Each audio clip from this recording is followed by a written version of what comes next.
Can you tell me where?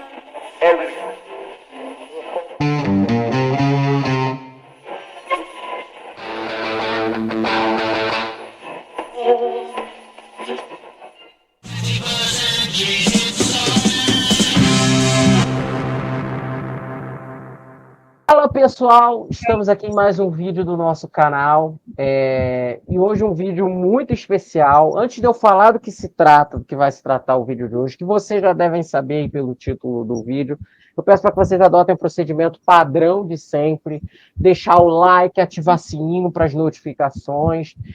Se você não é inscrito no nosso canal, assiste os nossos conteúdos e não se inscreveu, se inscreve aí, por favor, no nosso canal para saber quando um vídeo nosso vai ao ar. Também nos acompanhe nas nossas redes sociais, né? Prog_Land Instagram, Prog_Land Facebook, nas plataformas de áudio que a gente está atualizando os episódios que a gente posta aqui no YouTube, nas plataformas de áudio, Prog_Land ou Prog Talk, né? E também no nosso Groover, se vocês conhecerem alguém, tiverem alguém, ou vocês mesmo produzirem músicas e quiserem enviar reviews para nós fazermos, no nossa conta do Groover, Prog_Land. Também temos o nosso site agora com resenhas habituais e eventuais de show e entrevistas com nomes que a gente não vai poder botar aqui no nosso canal, de rock progressivo brasileiro, gêneros correlatos, tanto brasileiro quanto internacional. Também está lá no nosso site. Por favor, acompanhe proglandmusica.wordpress.com. Introdutório feito aqui. Eu também peço para que vocês, se vocês quiserem, apoiem o canal via a nossa chave Pix, progtalk2112@gmail.com. E sem mais delongas, eu já vou falar do que se trata o assunto de hoje antes de introduzir aqui os nossos convidados, apresentar os nossos convidados. Recentemente, a gente teve 80 anos do nosso mestre Keith Emerson. Eu falei assim, cara, essa data a gente não pode deixar passar em branco. E eu falei assim, pô, cara, eu tava com muita dúvida sobre o que eu ia fazer. E eu decidi fazer Os Favoritos aqui, que é um quadro que a gente escolhe, junto com convidados, os discos que a gente vai falar sobre a obra de um determinado artista ou banda, porque é uma coisa que dá a oportunidade de talvez a gente falar do Keith mais do que geralmente as pessoas imaginam, do ELP, algo do tipo. E para ter essa oportunidade hoje, eu convidei dois convidados especialíssimos aqui para participarem do nosso vídeo. O meu querido, incrível e super gente boa, dois caras incríveis, mas um deles tem uma coisa ainda mais especial que eu já vou falar. Primeiro, agradecer a presença do Lucas Solda. Obrigado, Lucas, pela participação aqui. Dê o seu Eu que oi, fala aí agradeço com o pelo pessoal. convite. Eu que agradeço Ele é pelo todo... convite. Acompanho esse canal há algum tempo. Pô, ser convidado foi uma honra. Ah, cara, a honra é sempre toda minha, né? E o Ricardo de Almeida aqui, músico, ele vai se apresentar, mas eu também vou falar o que ele fez aí. Dê o seu oi, fale o que você quiser falar aí pro pessoal, Ricardo. Oi, pessoal. E agradecer o convite também, cara. Pô, é uma honra estar aqui e estar conversando com gente que curte esse tipo de música, que é super importante para mim e que às vezes é difícil, né? Até de você encontrar uma comunidade tão ativa assim. Eu acho muito legal a gente estar fazendo isso. Também acho, mas e eu estou muito feliz de ter vocês aqui. E antes, os favoritos, assim, vamos lá, né? Quando eu tive essa ideia para fazer esse vídeo, eu falei, pô, cara, eu queria homenagear o Keith, mas eu não queria fazer a discografia do ELP. A gente vai entrar nesse assunto, talvez, né? Mais para frente no vídeo, porque eu acho a discografia do ELP meio irregular, assim, né? Então eu fiquei receoso, pô, vou fazer um vídeo, uma tier list, sei lá, fazendo os discos dos caras, e alguns discos eu não ia falar tão bem, né? Quanto eu gostaria de falar, porque é vídeo de homenagem, algo do tipo. Então eu falei, pô, cara, eu preferia fazer um vídeo em que eu falasse sobre o que eu considero de melhor da obra dele, assim, tudo mais. e eu propus essa ideia. Cada um de nós vai falar 2 álbuns, né, um pouco da nossa relação, claro, com esses discos. E também a gente com certeza, porque isso aqui é um papo livre, a gente vai falar en passant de outros discos e outras fases da carreira dele também. E principalmente a gente vai falar, mas não en passant, de uma coisa que o nosso querido Ricardo aqui fez, porque ele fez um trabalho de orientação de curso, ele fez um trabalho sobre o Keith Emerson, sobre o processo de composição dele, sobre o processo de arranjo, influência dele da música clássica.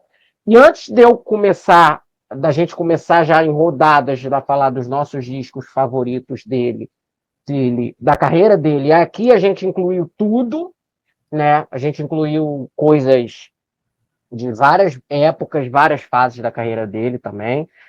E aí eu já pergunto para o Ricardo, e aí eu já uso isso como gancho para a gente começar a nossa conversa, e o Lucas também já pergunta se ele tiver algo para falar sobre.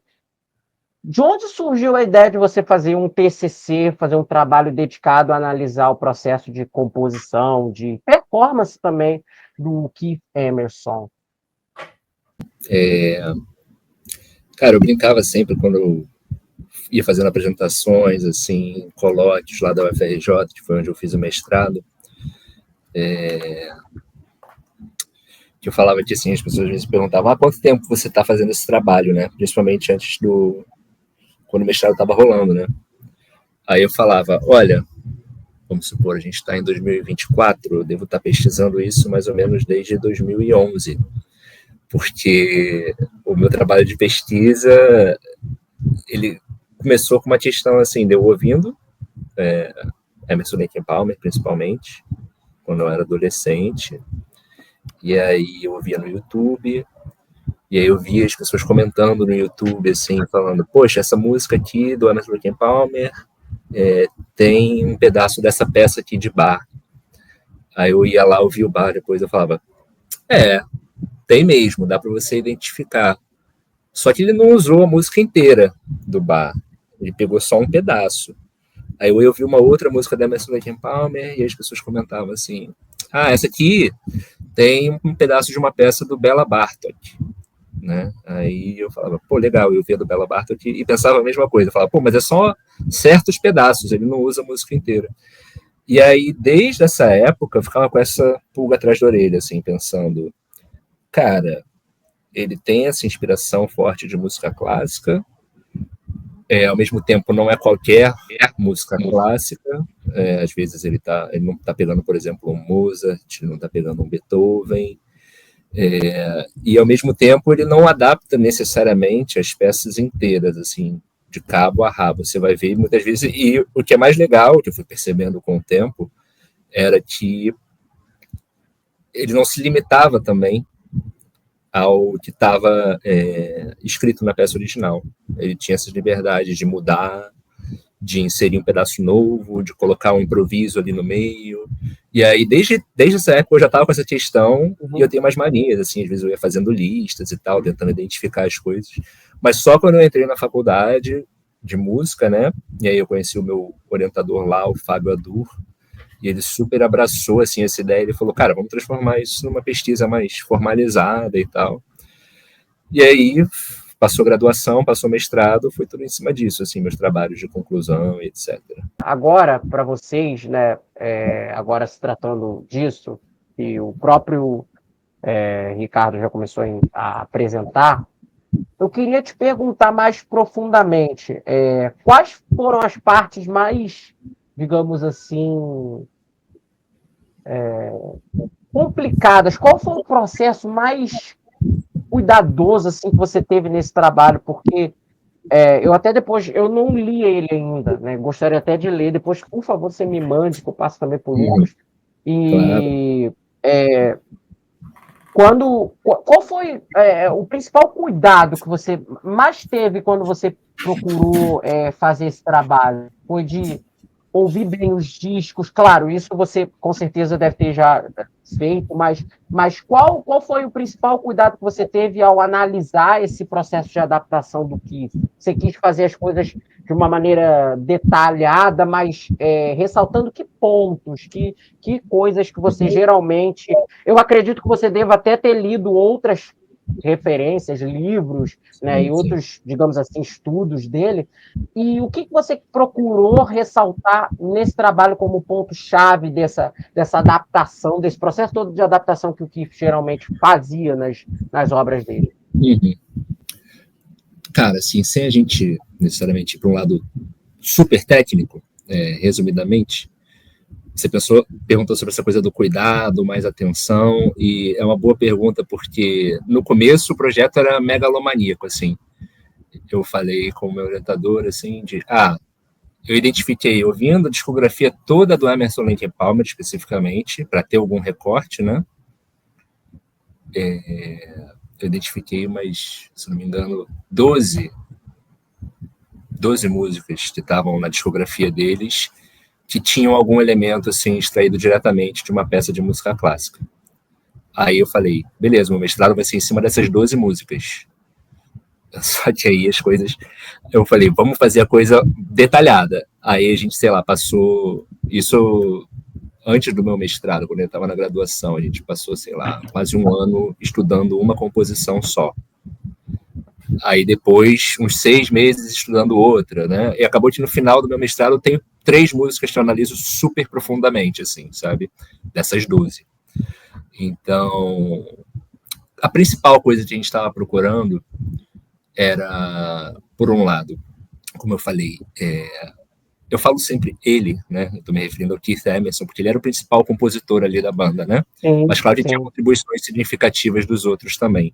Mas principalmente ele, também por ser o único que lia a partitura, era normalmente o que apresentava a ideia da música clássica e eles iam adaptando ali. Então, a coisa principal que eu estava investigando que ele fazia era, se ele está pegando uma peça de música clássica, ela está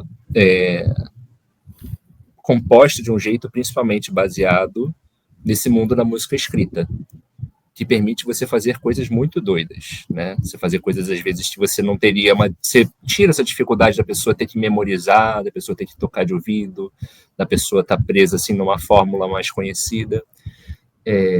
Só que quando eles tocavam, os 3, eles não tocavam com a partitura escrita. Então, eles tinham que fazer adaptações para poder memorizar, para poder tocar numa forma mais conhecida, até coisas de instrumentação também, porque, às vezes tem peças de orquestra que eles tocam só os 3 ali, né? Uhum. Então, a principal coisa que eu estava analisando era, principalmente do ponto de vista rítmico, como que eles pegavam uma música pensada para escrita, cheia de irregularidades, coisas difíceis de você memorizar, e transformavam numa coisa tocada sem escrita, e por isso faziam certos acordos com o que eles podiam memorizar ou não, sabe?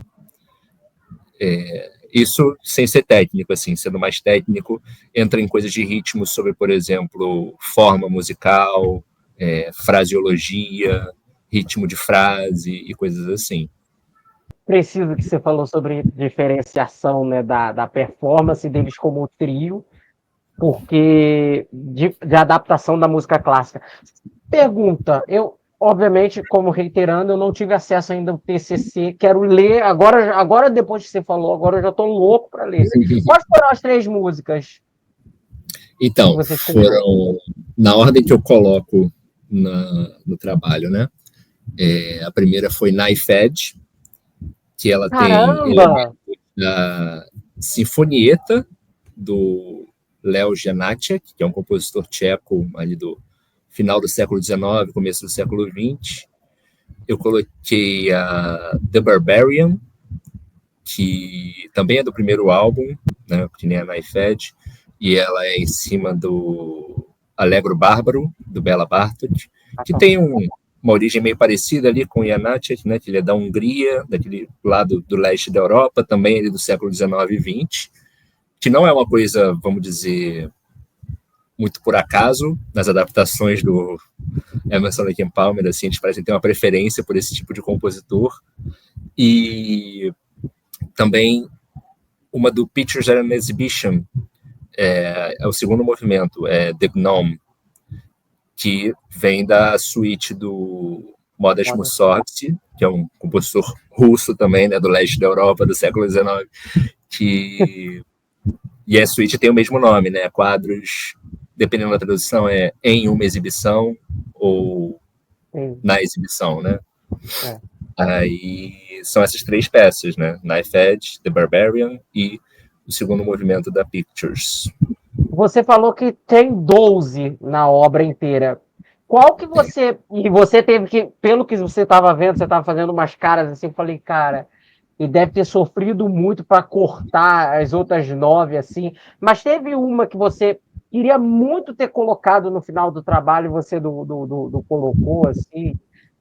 E você falou, cara, essa... Porque, só para cortar, assim, só para falar, porque eu acho muito interessante como você analisou, demorou 6 meses para analisar um trecho de Pictures at Exhibition. Não foi nem a suíte inteira, não foi nem os 34 da adaptação. Foi The Gnome só.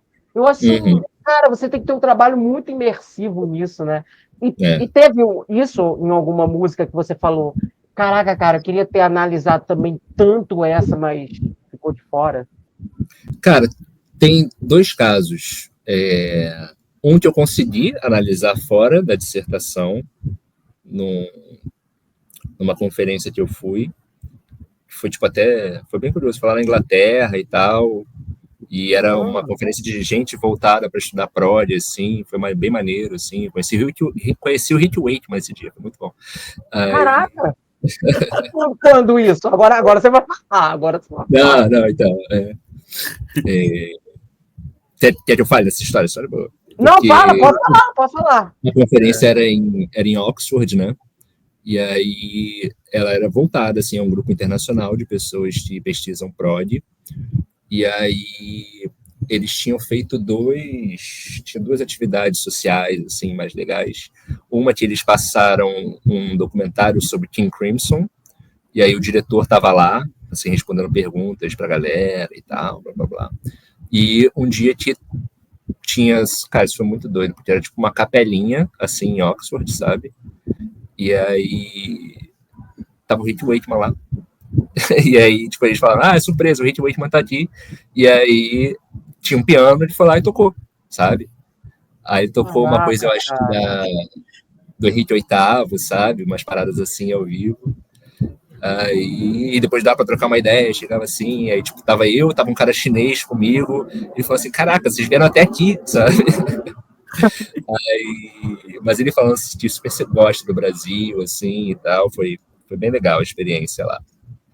E aí, nessa conferência, eu consegui apresentar uma outra música, que é a Hold Down, né, do Trilogy, que eu tava com muita vontade de analisar ela mais a fundo, assim, porque eu gosto muito da peça original também, da versão do Copland, e eu achei ela muito legal, assim, umas coisas que eles colocam uns elementos novos, assim, que não estavam na música original, mas dialogam muito com ela, assim, umas referências a esse folclore norte-americano, assim, sabe, uma coisa meio... Western, não vou dizer exatamente country, mas western, assim, né? Então, eu tava com muita vontade de pegar ela para analisar e eu usei essa conferência para isso. A outra que eu sabia que ia ser impossível, assim, de fazer, é a tocata do Brain Salad Surgery. O Ginastera é punk, hein? E o Ginastera já era muito complicado de entender. A deles teria que entrar muito profundamente, assim, para conseguir transcrever as coisas, porque não tem as partituras. Muitas coisas do Emerson Lake and Palmer, assim, não tem as partituras, né? Você fica confiando na transcrição dos outros ou tendo que fazer as suas próprias, que a gente fazia no geral, né? Eu e meu orientador. Então, a gente tinha que tirar as músicas de ouvido. Aí você imagina, tirar aquilo ali do Brain Salad Surgery de ouvido é uma trabalheira, assim. Aí ela é uma que no futuro eu ainda espero um dia conseguir analisar, sabe? Assim. Cara, muito legal isso. A gente, quando esse vídeo tiver ao ar, a gente vai botar o TCC aí na fixado no comentário, porque, por favor, eu já estou ansioso, eu ainda não li ainda no momento da entrevista, mas vou ler assim. Oi? Eu acho engraçado que eu dei uma pesquisada antes para vir aqui, Sim. mas eu acho que eu teria aprendido mais só lendo esse TCC. Pois é, cara, eu esqueci Nossa. de pedir para ele, cara. Foi tanta correria que, pô. Né? E eu também não teria tempo de ler tudo com a dedicação que exige. Então é até melhor que agora no final do ano eu já vou me livrar da experiência de trabalho agora dia 20, essas coisas. Na virada do ano a gente lê, mata de uma vez só, assim. Ai, uma delícia. E agora a gente já vai começar já vocês escolherem cada um disco para falar da relação de vocês e algo do tipo, né? E aí eu também, quando vocês forem falando, aí eu também já vou perguntando, né? Qual foi a primeira relação de vocês com o Keith Emerson, qual foi o primeiro trabalho que vocês conheceram, ELP, Tenaz e tudo mais. E eu vou começar, como o Ricardo já falou pra caramba do TCC dele, eu vou deixar ele, se ele me permite, um pouco já para depois, né? E eu vou começar com o Lucas, né? Que aí o Lucas já começa falando do primeiro disco que ele escolheu, dos 2 favoritos dele aqui. Aqui a gente vai falar de 6 discos, né? No geral. Pode ser que repita algum, mas se repetir eu falo de outro, eu escolho aqui outro na hora e tudo mais, ou alguém escolhe um outro aqui, porque opção acho que não vai faltar. Mas eu acredito que não vai se repetir. Eu acho que os meus 2 que eu escolhi, ninguém escolheu aqui. Mas não sei, vai que escolheram.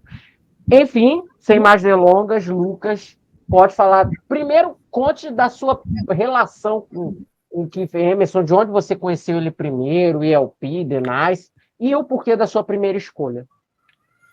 Para isso, eu tenho que contar a minha relação com o prog em geral, né?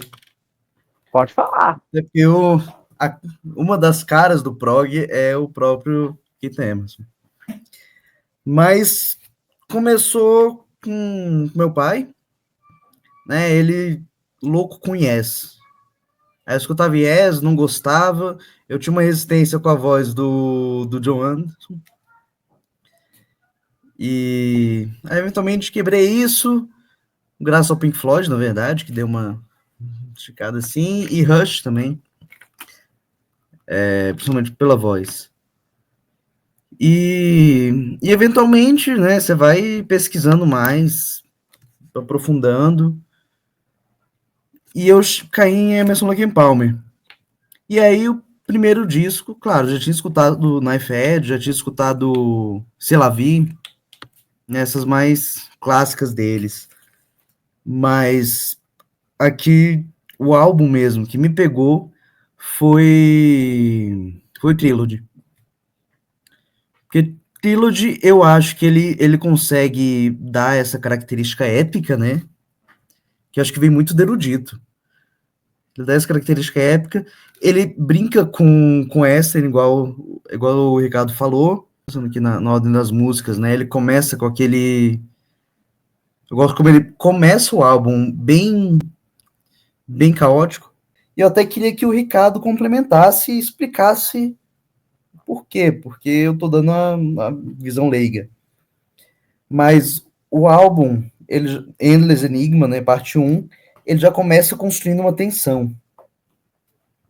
Eu não sei se a tensão é pelo timbre do órgão, né, que já é um negócio mais tenso, ou se ele usa uma progressão que causa essa tensão. Né, e ela vai construindo, até 3 minutos de música, quebra essa tensão quando entra o Greg Lake. E aí eu fiz uma associação com Stravinsky, porque Stravinsky gostava de prolongar essa tensão, né? Então já abre uma pergunta aí pro Ricardo.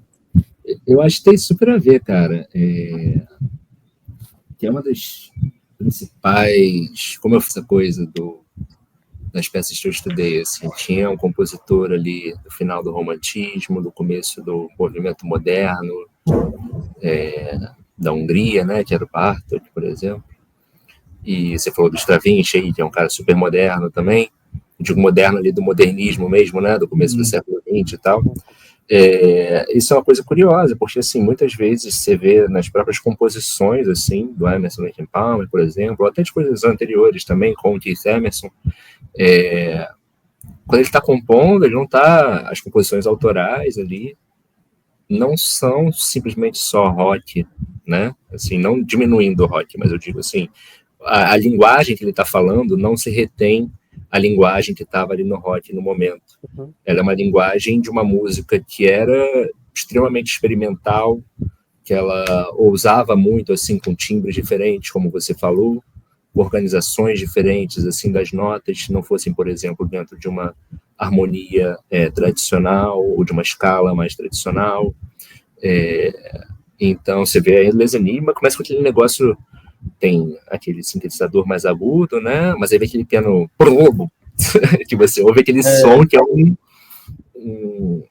uma massa sonora, assim, não é simplesmente tipo uma melodia ou um acorde, né? Você ouve um gesto ali forte e isso causa essa tensão, né? Então, eu acho que tem muito a ver isso, assim, que você falou, cara. Bom, eu vou até abrir aqui, vou olhar o álbum, que aí eu vou vendo as músicas, eu vou lembrando. Fugue, né, que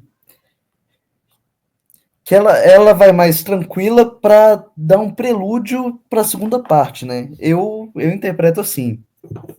Sim. E você falou que tem sintetizador na primeira parte, Endless Enigma.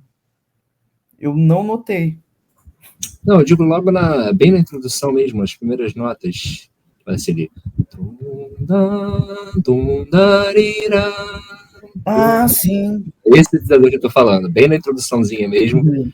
Que também é uma coisa, você falou do Stravinsky aí, você pensa na Sagração da Primavera, aquele fagote lá abrindo ela, é uma coisa assim, né? Uma melodia meio de sopro, né? Super lírica, assim. Se não me engano, não é um sintetizador. É um Não. instrumento. É um instrumento russo. Será? Aí. Eu É vim mais pensando hoje e lembrei agora. Eu nem sei. Eu nem sei. Eu sei que provavelmente pode ter sido, né? Porque o Trilogy, ele foi um disco. O Trilogy, ele foi um disco que eles mais tiveram esse cuidado de acabamento em overdubs nas músicas e tudo mais. Tivesse até um problema, porque eles eram um trio, e você vai reproduzir isso aí ao vivo como? Né? Tanto é que teve Abaddon's Bolero, que teve que sair lá do repertório, porque ao vivo a coisa não funcionava. Né? E veio até impactar o Brain Salad Surgery, né? Que foi o disco seguinte. Então talvez Eu pode ter vejo sido muito isso no prog, na verdade. Aquela música que você pensa, como é que o cara vai fazer isso, né? Ou você faz igual Michael Field, contrata todo mundo. Ou você. E no Trilogy, e neles tinha uma dificuldade porque era um trio, né? Sabe? É uma formação mais enxuta. As outras bandas de prog tinham quinteto, sexteto. Né? Se pensar também, fazer prog em trio. Você tem que ser muito. Tem que ser muito bom, assim. Você tem que segurar bem a onda. Mas aí a segunda parte dos Enigma que entra mesmo aquele sintetizador frenético, né? Com o ritmo do resto. E eu acho muito legal essa mistura. É um comentário que eu ia fazer do. Eu sempre esqueço o nome desse álbum. Do Emelish Dejek. Devjek. Isso. Que aí já puxa meu segundo álbum. Né? Não, mas calma, peraí. Guarda ele. Guarda ele, que depois a gente fala na outra rodada mais dele do que você acha. Né? Entendi. Tá bem. Aí, From the Beginning, que aí entra o. É um folkzinho quase, né? Que é o que eu adoro. Né? Com a voz linda do Greg Lake e eu acho que muita humildade do Greg Lake também. Você falou de Knife Edge, e eu lembrei da linha de baixo do Knife Edge. Que é pum, pum, pum, pum, pum, pum, pum, pum, pum, pum. É um negócio simples e ela permanece por quase a música inteira. Né? Quando não é isso, é uma mais simples ainda. Para você deixar pro Greg Lake deixar o Keith Emerson brincar ali, né? Ele monta o playground. Então, E tem muita coisa boa nessa música, né? Assim, quando você vai ouvindo as camadas, assim, né? sim, O solo de guitarra é muito bom. ele aprende com jazz de pegar todo esse caos e organizar. Na verdade, pegar toda essa organização e deixar caótica, na verdade, né? Porque opa, eu tô com ele aberto aqui no Spotify sem querer abrir Trilogy. E, cara, eu adoro From the Beginning, né? Eu gosto muito do solo final. Adoro aquele solo do Moog, né? Que é um solo totalmente é lógico, é um solo harmônico, mas não é um solo óbvio, né? E é um solo que eu acho lindo, assim, eu adoro a produção dele. Ele mexe com modulação. Eu não entendo porra nenhuma de Moog, mas é aquilo, né? Eu sinto que ele mexe um pouco com a modulação da nota ali. Eu acho muito bom isso, né? Porque as pessoas a gente tende a idealizar, e com razão, claro, o Keith Emerson como um técnico, né?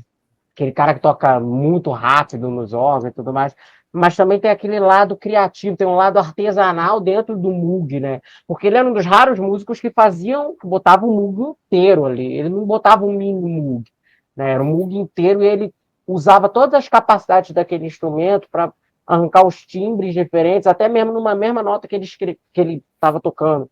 Então isso é muito, muito, muito rico numa música. From the Beginning, para mim, de todas as baladas do Emerson Lake Palmer, é a balada que eu mais gosto hoje. Eu gosto mais dela do que Lucky Man, que o You Turn Me On, né? Não, Lucky Man ainda tem um... É uma música sensacional, mas... entende? É porque é pau a pau, né? Eu ali, começando a adolescência, chorando, escutando Lucky Man, lembrando de Era um Garoto Como Eu. Porque tem até a mesma... Sim. Mesmo tema. The Sheriff foi a minha favorita da Emerson Lake Palmer por muito tempo. Sério? Sério. E aí eu vi gente falando mal. Eu fiquei, pô... É uma música muito boa. Você gosta do disco inteiro, né, amigo? Eu gosto do disco inteiro. Esse disco tem um negócio comigo que... Mas esse eu acho, esse é um dos 2 discos do ELP que eu consigo ouvir do início ao fim. Eu gosto muito, assim. Porque para mim os outros discos, eles têm uma irregularidade, que é um problema que eu percebo na discografia do ELP, que assim, com todo respeito, eu não tenho saco para musiquinha honky tonk. Eu não gosto. Eu não gosto. E essa é a melhor tem pra caralho isso. Oi? Essa, The Sheriff, talvez seja o melhor honky-tonk deles, assim, que tem melhor. E assim, cara, isso me irrita nos discos. E isso faz com que quebre pra minha coisa, assim, sabe? Esse, junto com o Debut, são os únicos discos inteiros do ELP que eu consigo falar, pô, cara, eu gosto desse disco de cabo a rabo. Living Sim, rockeira, cara. O que é aquela... Living Sim, pra mim, é uma musicaça, assim. Evidence Bolero, né? A própria faixa título também maravilhosa. O Trilogy, pra mim, é o melhor disco deles, assim, disparado. Pra mim também. Eu gosto do Honky Tonk, não vou mentir, não. Você gosta? Eu gosto. Mas uma coisa, se eu te perguntar, qual é a sua favorita desse álbum? Eu acho que Living Sim. Você vai de Living Sim. Essa é muito boa, né? Muito boa. E a letra, eu não costumo prestar atenção na letra, na verdade. Mas essa, acho que foi a única que eu parei e prestei atenção assim e me pegou bastante. Eu gosto muito, eu gosto muito de Abaddon's Bolero. Eu acho essa música meio obscura, meio estranha, assim. Eu fiquei com um pezinho nela também. Mas é uma estranheza bacana, né?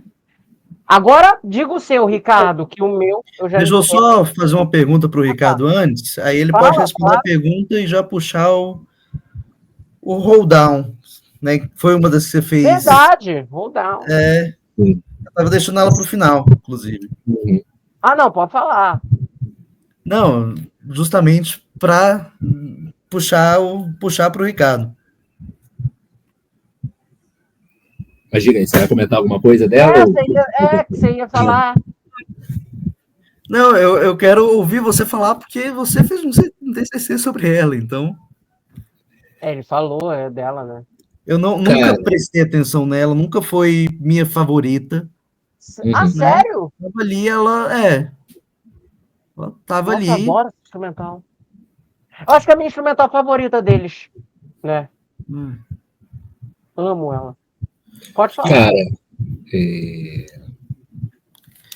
ela é uma música que me pegou, assim... Acho que foi uma das primeiras músicas que eu ouvi da Emerson Lake and Palmer, pra falar a verdade. Foi um dos meus primeiros contatos, assim. Eu lembro que eu ouvi, assim, e eu falei, tipo, cara, que negócio é esse que tá acontecendo? Eu não tô entendendo nada. E na época eu nem ouvia muito prog, assim, nem nada. Como eu falei, assim, tipo, sei lá, eu devia ser um adolescente ainda, começando a entrar nessas coisas que a gente entra quando é adolescente, né? Essas drogas mais pesadas de prog, assim. Aí eu ouvi, assim, não entendi nada, e anos depois eu fui voltar nela, assim, e já com essa mentalidade, assim, conhecendo mais a banda. E aí eu falei, beleza, eu vou ouvir o Copland, o Aaron Copland, que tem a peça chamada Hold Down, que é um pedaço de um balé dele, né, chamado Rodeo.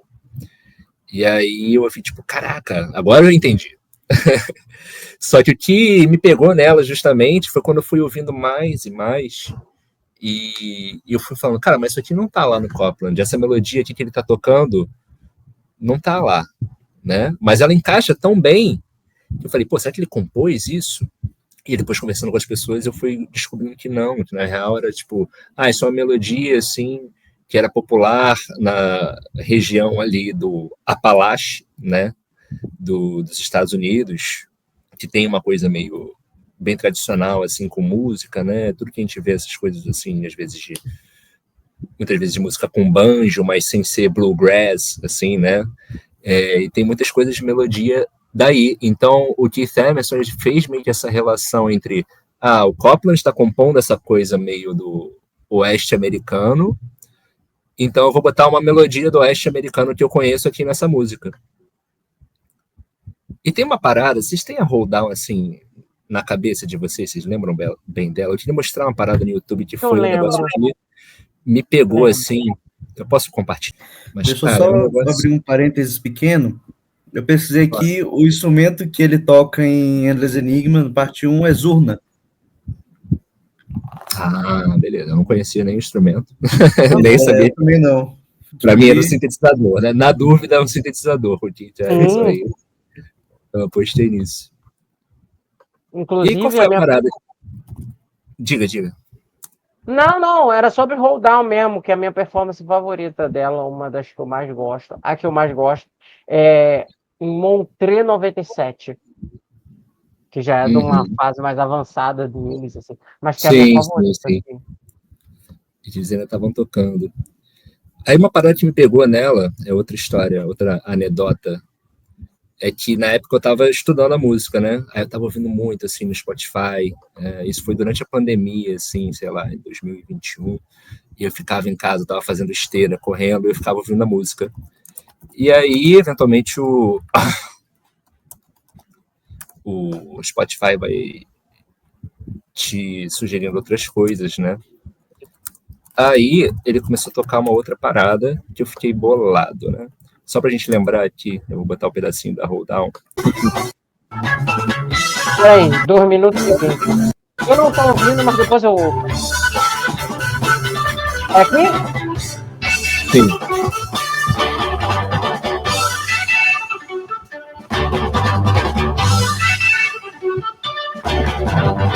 Quando quiser parar, pode falar. Pode pausar.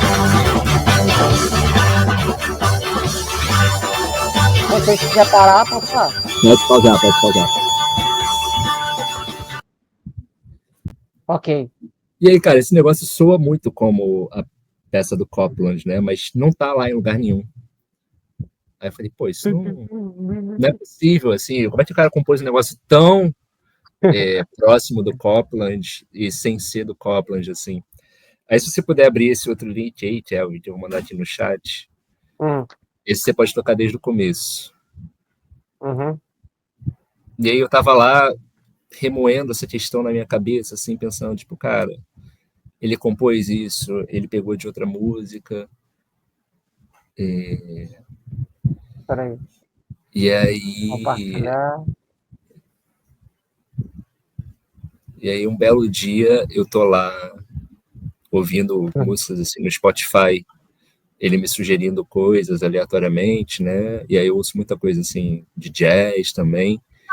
E ele vai me sugerir essa.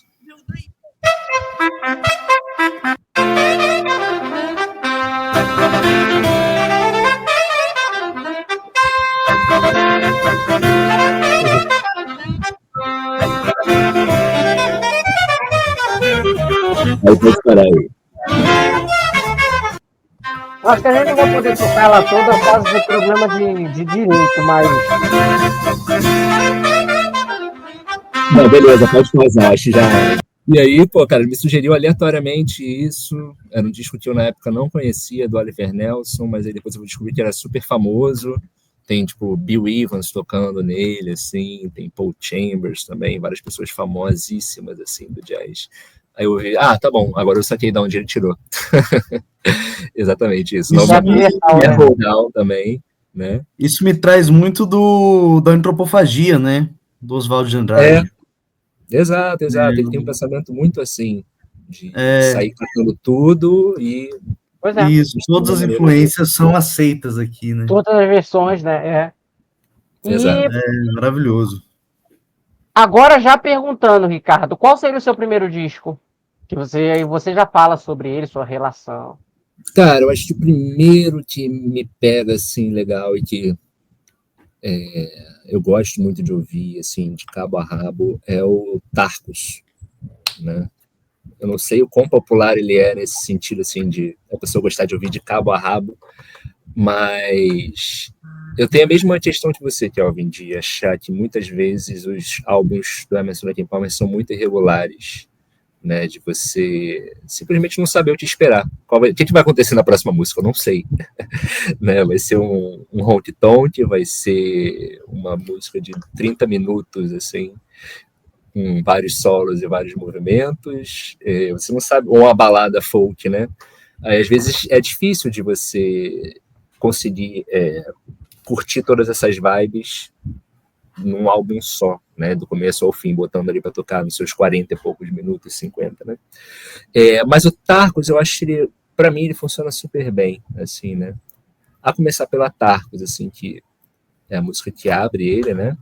Tipo, ela tem muita coisa boa nela, né? Tudo, né? Exato. E eu acho que ela é um instrumental muito legal, ela tem melodias vocais também muito boas. E foi coisas que eu fui percebendo com o tempo, assim, também, estudando mais as outras músicas deles. Por exemplo, você ouve o começo da Tarcos, né, aquele baixo ali, o órgão faz aquele no compasso super quebrado, né?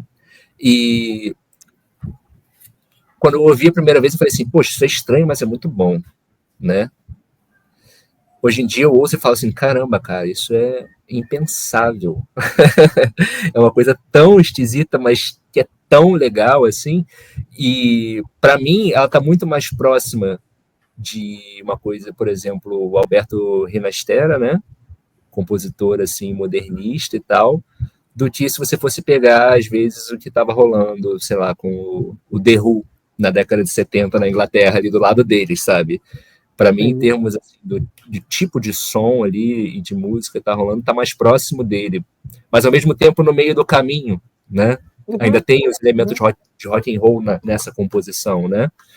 Então, eu acho Tarcos uma faixa assim, sensacional, assim, deles. E justamente isso, às vezes, quando você menos espera, vem um rock and roll ali no meio, né, com riff de guitarra mesmo, já para aquela parte do... É na Mass, né? É na Mass. Tem toda aquela parte lenta antes, vários solos, mas aí quando entra aquele rockzão, assim, sabe?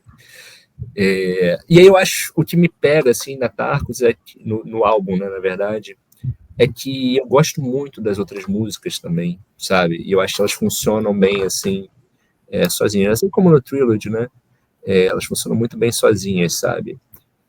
Jeremy Bender, que alguém vai reclamar comigo, mas é um honky-tonk também, mas eu acho muito simpática essa música. Ela é muito legalzinha. Gostei da palavra, simpática. Acho que é o que me faz gostar de The Sheriff. Pois é. Aí, por exemplo, logo depois vem Beaches Crystal, que é uma coisa que você não espera que vai entrar daquele jeito. Ela já tem uma coisa mais reminiscente. Eu acho muito mais legal também, assim, eu acho muito legal como ela funciona, assim, no disco, sabe? Ela é uma música, vamos dizer, para o padrão Emerson Lake and Palmer, assim, ela é uma música direta, sabe? Ela vai... É um rock muito direto ali, que não é o que eles costumam fazer. Ela não vai ter um grande interlúdio no meio, com solo, uma quebra de tempo, assim, não. Ela vai, pá, é um rockzão. Aí The Only Way é uma música que eu não gostava muito, mas eu comecei a gostar muito depois de um tempo, assim. Porque eu acho que eu comecei a entender melhor, assim. Na verdade, eu gosto muito da introdução, que tem um bar na introdução, né? Aquilo é uma peça de órgão do bar. Aí, quando começa, um pouco antes de começar a voz, a melodia principal já é original deles, assim. Mas eu adoro o jeito como ela emenda depois daquele piano mais jazzístico, assim, sabe? E eu adoro aquela parada, assim, já é mais parecido também com algumas coisas tipo Take a Pebble, assim, do primeiro álbum, mas eu acho muito legal. Aí tem A Time and a Place, que eu acho que ela, assim como Beaches Crystal, ela é uma música muito direta para o padrão Emerson Lake and Palmer, assim. Ela é estrofe, refrão, sabe, assim. Mas ela me pega também, porque eu acho muito legal. Tem também uma coisa vocal forte do Greg Lake ali, sabe? Você vê também que é uma coisa, tipo, é o segundo álbum deles, assim, né? Se você não contar o Pictures, mas você vê, tipo, qual é a direção que a banda vai agora, né? A gente vai fazer os instrumentais longos, a gente vai botar um monte de canções menores, assim. Então você vê que eles estavam realmente experimentando ali com as possibilidades, né? E termina com Are You Ready, Eddie? Que aí eu acho que já não estavam mais muito afim de tocar no disco e botam um rockzão assim mais tradicional, quase meio saudosista até, né? Meio anos 50. Total.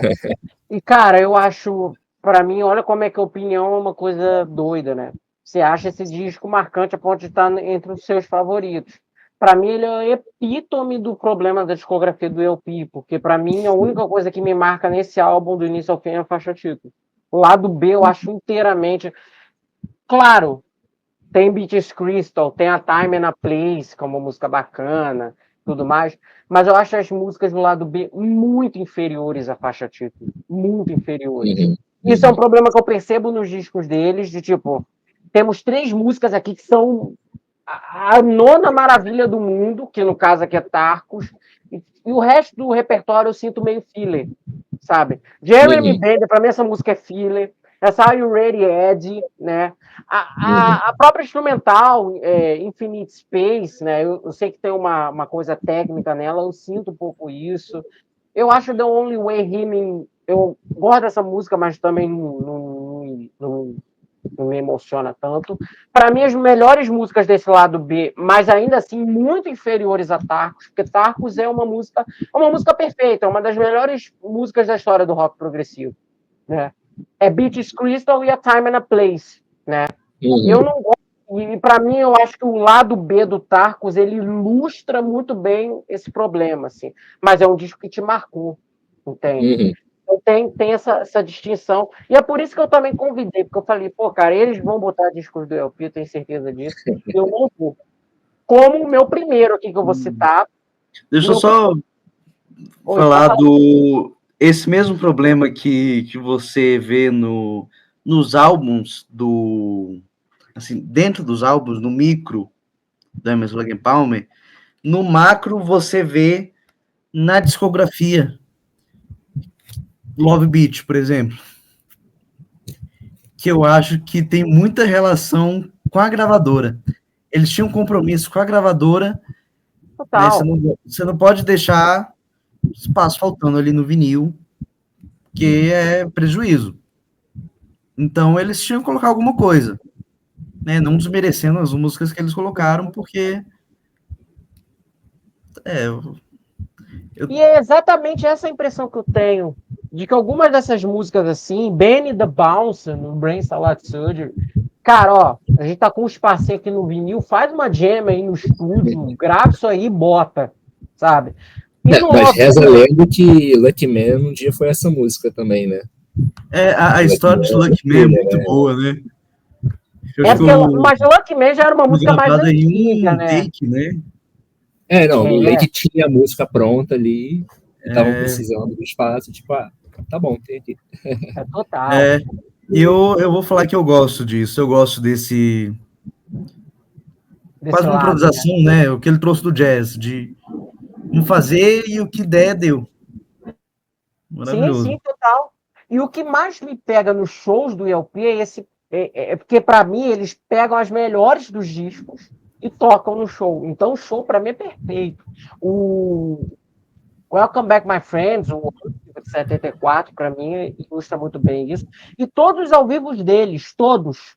Todos. Gosto de todos os discos ao vivo do ELP. Até na fase dos anos 90, lá, que o pessoal mete o pau, mas ao vivo eles ainda estavam mandando ver, assim, sempre terminar, sempre pôr em alto estilo tudo que eles se propuseram a fazer ao vivo.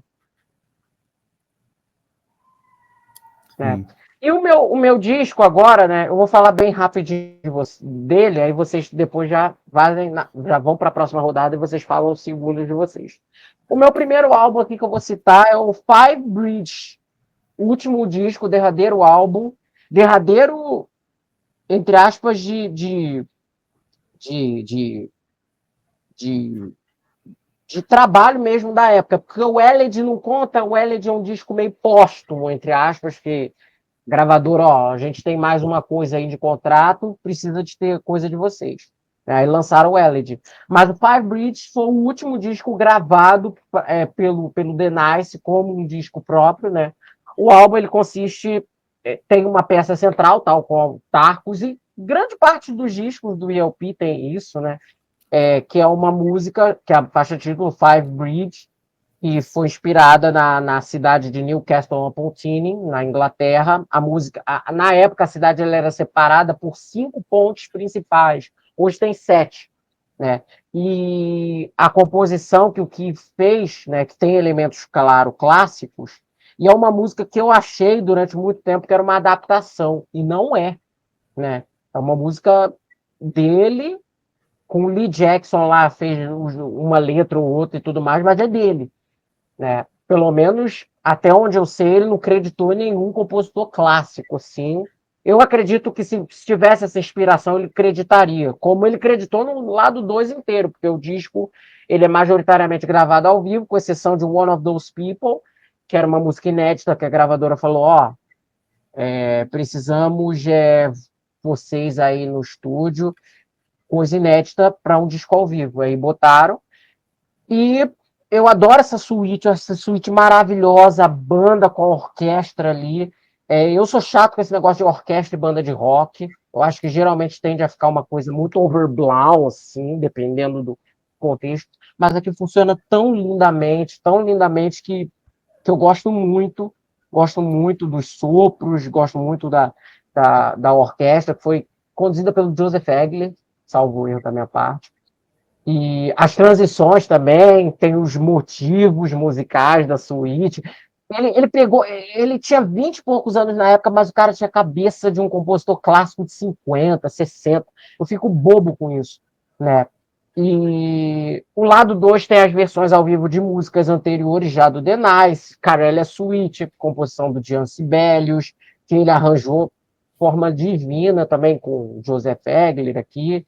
Pathetic, do Tchaikovsky, ele também tem uma versão bem legal, assim. Eu ouvi a original, eu tenho muita dificuldade com música clássica, então essas músicas penetram para mim de uma maneira muito mais palatável dentro de um formato do peso do rock, né? E o rock que não tem guitarra, um rock de órgão, baixo e bateria, uma coisa muito inusual. E também, em seguida, tem aquela justaposição, né, dos elementos que o Keith faz com o Country Pie e o Brandenburg Concerto do Sebastian Bach, e ele usa uma composição do Bob Dylan, né? É aquilo popular com erudito, que é o que o prog se propõe. Então, para mim, esse disco é um dos suprassumos do que é o rock progressivo, porque tem essa ponte entre o popular e o erudito, porque o rock era popular na época, né? O rock era a música dos jovens, era a música do que as pessoas estavam procurando, e o Keith, ele transpôs isso de uma maneira tão fluida e não pedante, né? Mesmo utilizando elementos orquestrais, né? O Five Bridges, você tem os sopros, tem toda a magnitude de uma orquestra, de uma forma que, para mim, é um dos ápices do trabalho do The Nice, do trabalho de toda a carreira dele, assim, contando até com os discos do ELP. Não sei se vocês gostam da minha escolha, enfim. Não, gostei. Achei curioso. Você pegou um ao vivo. Uhum, exato. Achei interessante. E ao vivo que parece de estúdio, porque a banda ali faz as coisas muito certinho e tudo mais, né? Que é uma coisa assim que que ao vivo você tem diferença, né? Dependendo da banda, você saca que a banda ali tá tendo mais dificuldade. E não, cara, era tudo Pior que eu tinha certinho. uma resistência enorme com disco ao vivo. Você tem? Eu tinha. Quem quebrou ela foi justamente Keith Emerson. Com qual? Com. Não vou lembrar agora. É qual ao vivo dele? É do ELP? ELP. Enquanto você lembra, que eu vou deixar você falar depois, né? Que aí você já emenda o seu, o Ricardo já fala do segundo disco dele. Aí a gente já ganha tempo também. Uhum. Beleza. Olha, o segundo disco realmente eu fiquei meio em dúvida o que eu ia falar. Eu ia falar do Trilogy, só que aí eu falei, não, acho que não quero repetir nenhum. Que a gente possa falar do máximo de coisas possíveis, assim. E eu vou, não sei se a minha opinião vai ser menos popular, assim, mas um disco que eu gosto muito também, e eu acho que eu criei um gosto por insistência, assim, do tanto que eu ouvi ele, foi justamente o Pictures and Exhibition, porque o que você estava falando, por exemplo, que é do lance da orquestra e tal, eu acho que é legal no Pictures é justamente eles falando, tipo, tá bom, vamos tocar música clássica, só que a gente só, né? E eu acho, assim, ele, claro, tem elementos do problema, né? Esse grande problema que a gente está falando da discografia deles, assim, né? De oscilar muito. Eu acho que ele oscila muito de intenções. Ele não chega a ter tantas coisas discrepantes como Tarcos e Are You Ready, Eddie, assim, sabe? Mas eu acho que justamente por eles estarem pegando uma suíte inteira e adaptando, eles conseguem trazer uma certa unidade assim para o trabalho que eu acho que é muito legal, né? E mesmo quando eles vão muito longe, assim, porque se você parar para pensar, não é simplesmente como nas composições deles que tem elementos assim de música clássica ou então nas coisas de prog ali que vão ter muitos solos, mas tem momentos ali que como é uma gravação ao vivo, é aquele som de Jimi Hendrix quebrando a guitarra, sabe? São todas essas coisas que eu acho que fazem ali o Emerson Lake and Palmer ser essa banda, só que em cima da composição de uma outra pessoa. Isso é muito legal, assim. Eles tocam como se eles estivessem tocando, vamos supor assim, tipo, como se fosse uma roda de samba tocando um compositor conhecido de samba, tipo um Jorge Aragão, só que são eles tocando Mussorgsky, sabe? Eles tocam com a mesma desenvoltura, assim, do que esse tipo de gente, né, fazendo isso. Então, acho que é o Pictures a minha segunda escolha. Adorei, cara, a sua escolha. Para mim, esse disco é fenomenal. Você falou que acha ele em alguns momentos oscilante, assim. Para mim, eu sou suspeito, é que eu não acho ele para mim, tudo desse. Talvez esses momentos, assim, se diluam mais, assim. Para mim, Uhum. eu gostei muito, cara, de ter visto. Muito bom. Eu vi o DVD, né? Uhum. Saiu alguns anos atrás, o show da performance, né, em vídeo. E, Que pô, é uma maneiro. coisa assim Muito linda, legal. cara. Linda, linda, linda, linda. Eu adoro o final lá com o Hotel Baba Yaga, né? Sim, sim. E, Aquilo não é pô, rock, né? Aquilo é metal, aquilo é muito pesado, né? Aquele som. eu tava conversando isso com uma amiga minha, que, cara, aquele ao vivo, assim, é uma coisa muito pesada mesmo pra época, sabe? É, Suava como uma coisa muito distorcida, muito metal, assim. E tem The Sage, cara, The Sage, aquilo ali, a decide voz muito bonito. Né? do Greg e tudo mais. Lembrou, É. Lucas? Foi o Conseguiu em achar? Zurique, ao vivo em Zurique, 1970. Ah, esse é maravilhoso. Esse é maravilhoso. Maravilhoso. Esse é maravilhoso. Depois, Sim. no final do vídeo, eu vou falar, vou recomendar um. Fala agora o seu segundo, você já tinha dado spoiler, que é o debut do The Nice, que é maravilhoso também. Maravilhoso. Porque, assim, eu sou apaixonado por essa psicodelia californiana, anos 60, essa coisa Embora eles sejam meio. ingleses, Oi? embora eles sejam ingleses, né? Embora eles sejam ingleses, mas os ingleses, eles tinham essa tendência, eles tentavam, e para mim quem fez melhor foi eles, né? E o Sid Barrett também, mas eles fizeram muito bem. Porque eles só não copiaram, eles pegaram as características dessa música, que na época era música popular, né? Que essa conversa já surgiu hoje, do popular com o erudito. Eles eruditizaram o, essa psicodelia, que na época era pop. Então, eles realmente, né, falam que foi o nascimento do prog ali, e acho que tem um bom argumento, porque a psicodelia com eruditismo, você colocar aquela banda com aquele timbre bem 60, com aqueles sussurros, aquela coisa viajada, meio space rock. E aí ali no meio você coloca o Greg Lake tocando um cravo. Você nunca ia imaginar, por mais que a psicodelia seja uma tendência experimentalista, o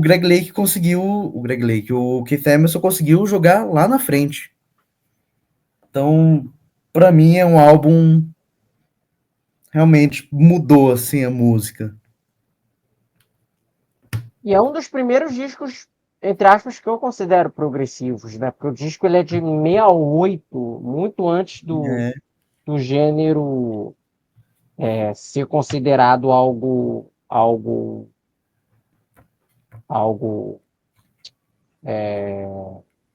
muito nascente, feito, né? E é o único disco deles com David Hollis, né? Tem muito idiota que fala, mas o The Nice não pode ser visto como precursor do ELP, porque tinha guitarrista, tudo bem. Mas teve guitarrista no primeiro disco, depois não teve mais, né?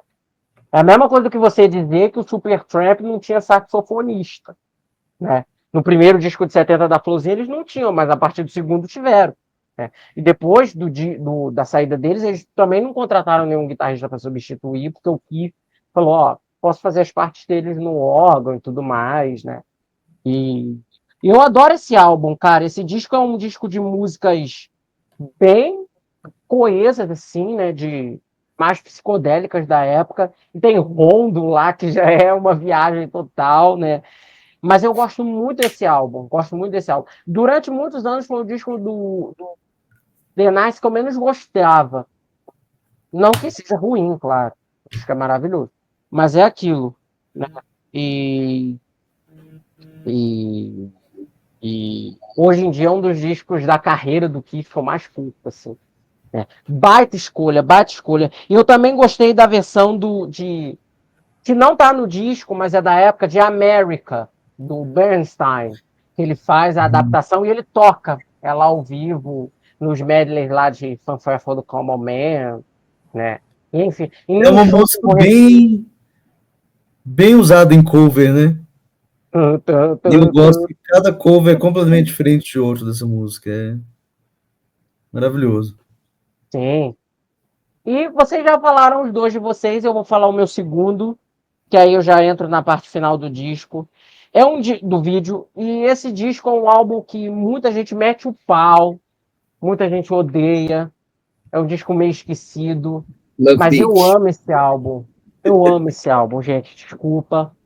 Eu tô falando do disco, entre aspas, da volta parcial da banda, Emerson, Lake and Powell, de 86, cara. Eu adoro esse álbum, adoro esse disco. Eu acho um dos discos mais regulares de toda a carreira do ELP, porque, entre aspas, não é o Carl Palmer, ele não voltou porque estava lá na época no Asia, mas a sigla, entre aspas, se tornou intacta, né? Não foi nem propositalmente, foi uma coincidência com Ozzy Powell, famoso baterista, tocou com Rainbow, Black Sabbath, todo mundo, né?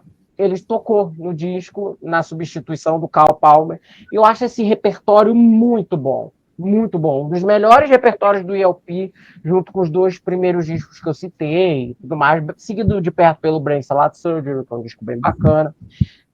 E, cara, eu adoro The Score, Learning to Fly, música radiofônica, acho boa pra cacete também, acho que tem uma coisa.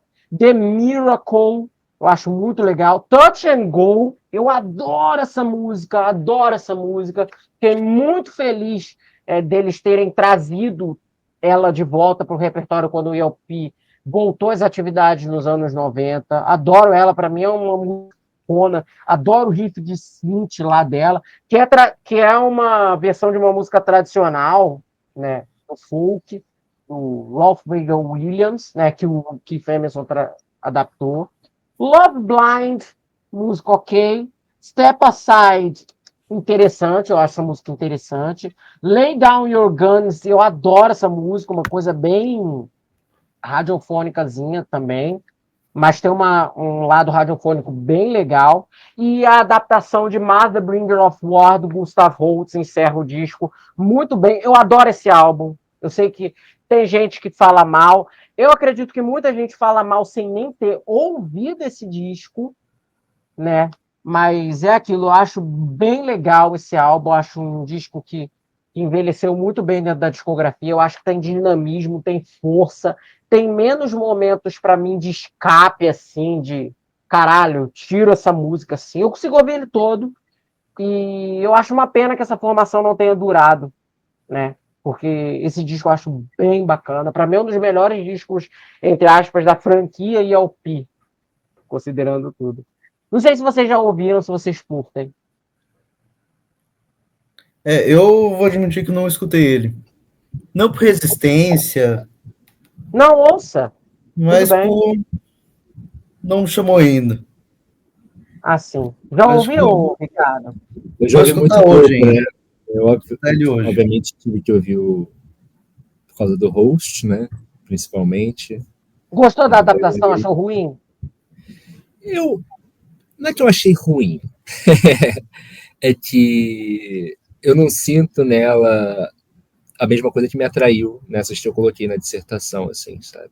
Sim. Eu acho que ela é um pouco mais, Literal. um pouco mais direta, literal, assim, sabe? Ela traz menos essa coisa dessa mistura de estilos que eles estavam propondo ali e da linguagem do outro compositor com a deles, né? Mas eu acho que tudo que você falou faz muito sentido sobre o disco, assim, né? Eles estavam num outro momento da carreira, assim, já sabiam melhor, talvez, como o mercado funcionava, então já estavam com outras expectativas do que fazer também no estúdio, né? Então acho que faz mais sentido eles terem um álbum mais coeso nessa época do que na outra época, assim, que eles estavam ali. Vamos ver até onde a gente consegue ir, né?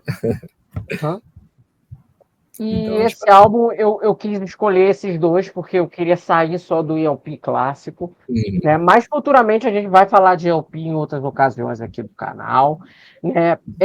Eu queria encerrar o vídeo de hoje, primeiro já agradecendo a presença de Ricardo, do Lucas também. E eu não sei se o Ricardo ele é muito adepto de álbuns ao vivo. Você é, Ricardo? sou, sim, sim. Sim? Sim. Você conhece do ELP? Porque eu queria perguntar agora para fazer, para a gente encerrar, que cada um recomendasse um álbum ao vivo ou vídeo do ELP em shows, né? E Lucas, você começa o seu. Você vai recomendar Zurich 70 mesmo? Vou recomendar Zurich 70 Ótimo. com o Keith Emerson enfiando a faca no órgão dele. No Como em órgão dele, todos os shows, né? né? No instrumento. Esse show é maravilhoso, cara. O show é muito Ficou bom. maravilhoso. Tristinho, porque 70 eles não tinham grande repertório, assim, né? E foi demais, assim, cara. A gente já viu o The Who quebrar bateria, guitarra, aí chega o cara, né, adapta um monte de erudito e faz isso com um instrumento de tecla. Por isso que eu falo, cara, ele é, para mim, ele é o que é o rock progressivo. Ele simboliza o lado mais pesado, popularesco, entre Sabe aspas, o no que melhor sentido. que ele me lembra? Me lembra muito de Purple, Sim, total. com Tom essa Lodge, pegada né? mais agressiva mesmo, né? Claro, Inclusive, Purple faz com teclado também, mas faz com a guitarra. E o Keith Emerson, ele pendura toda essa agressividade nos teclados, né? Então, era foda. sim, total, cara. E esse show, né? Esse show é muito, muito maravilhoso. E como eu estava falando, só para complementar, cara, para mim, ele é a definição do que é o rock progressivo, porque o rock progressivo ele surgiu como um movimento de mesclar justamente essas influências mais abastadas do popular com o que era o popular na época, que era o rock, a música pop, a psicodelia. Então, cara, esse ato destrutivo mostra que o rock, né, a tendência do rock como um símbolo daquela geração, não era só musical, era estética, né? E o Jimmy destruindo a guitarra, o Keith Moon, outro Keith, fazendo com as baterias. Então tinha muito esse símbolo, e ele trazendo esse símbolo para aquela obra que ele fazia, o trabalho dele no palco, tocando as adaptações mais insanas e mais técnicas de clássico, mostra muito dessa ponte que ele fazia, né? Usando um trocadilho com o próprio Five Bridges. Né? E qual seria a sua recomendação, Ricardo? Agora eu estou curioso para saber, porque eu não sabia que você era tão adepto dos discos ao vivo. Cara, eu acho que puxando a brasa aí do Deep Purple, eu ia falar o California Jam de 74. Não chega a ser um álbum assim, em si, mas tem uma gravação de boa parte do show, tem os pedaços que está faltando hoje em dia, mas ela chegou a ser lançada numa coletânea, é um DVD, né? Chama Beyond the Beginning, do Emerson Lake and Palmer. Isso. Mas hoje em dia você encontra várias gravações por aí, assim, de trechos das músicas e tal. E eu acho que é isso, assim, eles estão ali, eu acho que no auge da capacidade, assim, técnica deles de tocar. Já tem um repertório consolidado, tem um público grande no show. E, cara, é um espetáculo visual, assim, absurdo. Tem coisas inimagináveis ali Piano giratório. Tem um piano que fica girando, fogos, canhão. O Carl Palmer uma hora tocando um gongo, a bateria e um sino com a boca, sabe? Tem muita coisa acontecendo ali sempre. Mas as versões das músicas são muito boas ali também, sabe? Eu acho que tem versões muito legais. Tem uma hora que o Bradley que vai lá tocar violão e faz umas versões lindas, assim, solo das músicas, sabe? Adoro esse show. É muito bom. Ótima recomendação. Esse show, assim, Esse show eu lembro que eu, durante muitos anos eu só tive acesso a ele, assim, trechos. Aí depois, quando eu vi ele inteiro, assim, eu falei, pô, cara, é um daqueles shows que eu via direto. Teve uma época que eu via todo dia, assim, todo dia, todo dia. Porque esse show é muito bom mesmo, né? E eles, na época, estavam. Eles foram a atração mais cara daquela edição, né, do California Jam, porque eles estavam estourados, né? Era na fase do Brain Salad Surgery, que foi um disco que foi o disco em vendas gerais, né? Que é o disco que mais vendeu deles. E, pô, e na época eles estavam no auge de tudo, né? Auge de palco, de tudo, né? Não à toa que aquilo ali depois veio a ser. Eles tentaram replicar aquilo na turnê seguinte e não deu certo, já na fase do Works, né? Por vários motivos. E a minha recomendação final aqui, eu ia recomendar o show final do ELP do High Voltage 2010, que para mim é uma performance sublime, assim. Eu sei que tem música lá tão em tom abaixado, o Keith Emerson já não está tocando com a mesma velocidade antes, mas está maravilhoso, assim, né? Até nos últimos dias de vida dele, ele já estava, mesmo ele tocando com um dedo, assim, na mão direita, já é maior do que qualquer outro tecladista, assim. Mas eu queria recomendar um show que, cara, tem me conquistado muito ultimamente, que é um show deles no Live at Montreux, no Festival de Jazz de Montreux, em 1997. Que nos anos 90 o ELP voltou, eles lançaram Black Moon, lançaram In The Hot Seat, só que o In The Hot Seat não teve turnê, porque na época o Keith Emerson ele tinha acabado de fazer cirurgia lá na mão e tudo mais, e também por causa do problema que aquele disco gerou, né? Aquele disco foi feito de uma maneira muito errada, né? Todos os equívocos que uma produção do álbum pode ter tido, ele teve durante a sua produção. Gente se envolvendo de fora. Foi a primeira vez que o ELP não tocou como um trio na vida, assim, né? Porque todas as músicas botaram overdubs lá de uma porrada de músico de apoio, de guitarrista, né? Complicado. E na época, eles não fizeram turnê pro disco imediatamente. O disco está em 94, eles só começaram uma turnê em 96, final de 96 e início de 97, que foi a turnê do próprio, entre aspas, a turnê do disco, mas eles não tocavam nada do In The Hot Seat, né? Enfim, não sei por que foi promovido dessa forma. Aí eles começaram a fazer essa turnê, que veio para o Brasil. Tem 2 shows dessa turnê na internet, muito bom também, esse segundo. Tem um show salvo engano, acho que é na Alemanha, 97, que não é o show completo. O show começa a transmissão da TV alemã começa em Take a Pebble, e não é o show completo, né? E esse show de Montreux é o show completo, começa desde o início, Carnival 9, né, e tudo mais. Versão de Hold Down desse show é uma coisa absurda, assim. Tocam Touch and Go, Beaches Crystal, né? Eles tocam a própria Take a Pebble, Tarcos, uma versão lá de Pictures at Exhibition. O medley final também, se vocês puderem, ouçam, né, que é o de Fanfare Common Man, que ele faz várias citações clássicas. Ele faz citação de Carmina Burana, de América também ele faz, de Rondo e Blue Rondo à la Turque. Pô, então, é um show maravilhoso, cara. Recomendo, vejam, se puderem, comprem, né? Eu acho que é um show de preço acessível. Live a Montreux 97 e ELP. Tá aqui a minha recomendação. Não sei se vocês também ouviram. Se não ouviram, vão aí para as redes aí e vejam. Eu acho que ele não tem, eu não sei se ele tem no YouTube, mas inteiro, em um vídeo só. Mas tem todas as músicas do show postadas, né? E é isso. Eu queria agradecer a presença do Lucas, aqui do Ricardo. Foi um prazer ter ficado aqui com vocês, conversado aqui com vocês. Sintam-se à vontade, voltem, por favor, aqui no canal para falar não só de ELP, mas de outras bandas também. Estão mais do que convidados, né? Digam aí nos comentários o que vocês acharam, né? Eu espero mais uma vez também que os nossos convidados tenham curtido aqui a nossa participação. Se vocês também tiverem algo para dizer aí no final, digam, podem falar aí.